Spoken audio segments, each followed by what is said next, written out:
Students who survived the South Korean ferry disaster are testifying that they were repeatedly ordered to stay in the sinking ship, but they eventually helped each other flee after their cabins flooded.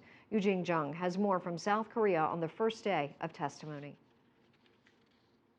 Now, students who made it out alive from the ferry Sewol on April the 16th gave their testimonies in court for the first time on Monday morning against crew members who survived from this ferry disaster. Now, these crew members are being charged with crimes ranging from negligence to homicide.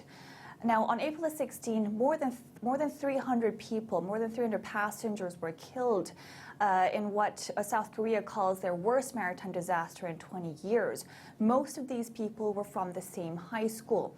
Only 172 people were rescued, the rest presumed to have drowned. Now, we don't have access to what went on inside the courtroom on Monday, but according to local news, the students who testified did say that other students helped them to escape and they did not get any help from crew members or the Coast Guards. Now, one girl testified.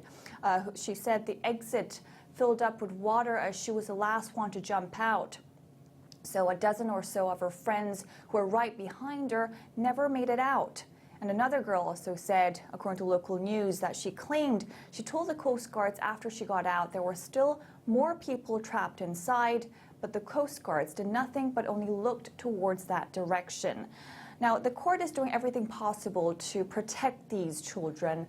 They were even given the option to testify in a small room with TV screens of the courtroom and a camera, so they wouldn't have to stand with so many eyes looking at them when they were testifying. Now, of course, the crew members were not present in the courtroom at all on Monday.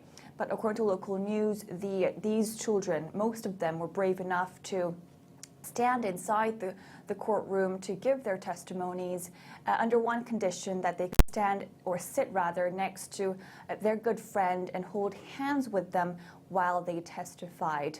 Now, this kind of testimony will continue on Tuesday morning and afternoon as more students, more survivors are set to speak in court on Tuesday.